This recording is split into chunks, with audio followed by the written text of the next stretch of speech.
மானம் குறையும் இன்னு மாசு படியும் இன்னு வீணா கதை முடிஞ்சு போச்சு.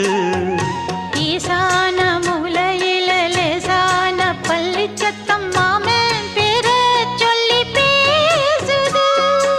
ஆறாத சோகந்தன்ன தீராம சேர்த்து வச்சு ஊரும் சேர்ந்து என்ன ஏசுது.